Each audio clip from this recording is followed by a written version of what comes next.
الذهب في الهارد بتاعك. شوف اسرار الهارد القديم، يعني تخيل ان الهارد القديم بتاعك ده مليان بالذهب، مليان بالذهب. فين الذهب ده؟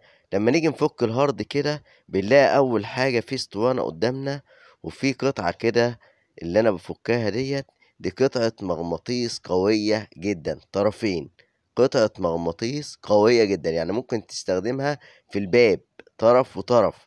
وعندك هنا القطعة اللي هي الإبرة دي من اللي هو الألمونيا، اللي هي يعني عايز أقول لكم الألمونيا اللي هي الخام.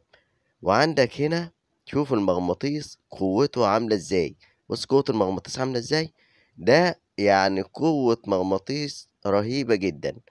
طيب هنا الاسطوانة دي اللي معمولة من الستانلس. تخيل الاسطوانة ديت والموتور اللي فيها ده موتور قوي جدا بيشتغل على 12 فولت. تخيل ان الهارد دوت مليان بالاسرار. شوف اللفة اللي قدام حضراتكم دي بتاعة الموتور، دي عبارة عن نحاس صافي، نحاس صافي.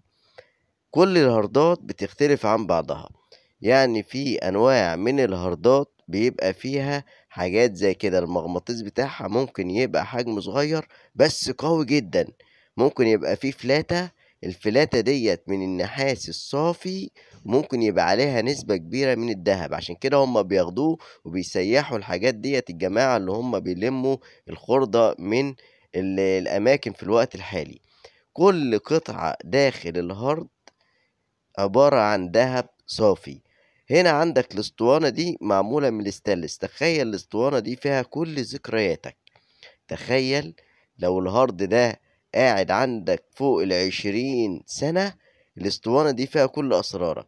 والموتور اللي قدامك ده بيشتغل على 12 فولت، قوته رهيبة جدا، عاملة زي الشنيور أو الصاروخ اللي هما بيشتغلوا بيه، اللي هما الحدادين.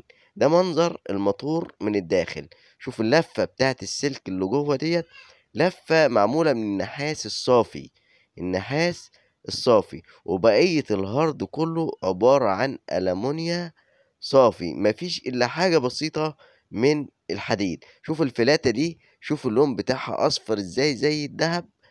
يعني فعلا الذهب في الهارد بتاعك، يعني قيمة الحاجات الموجودة داخل الهارد أغلى من الهارد نفسه. ده المغناطيس قوي جدا فوق ما تتخيل، وده الموتور تقدر تستخدمه في أي شيء وتقدر تخترع منه أي اختراع.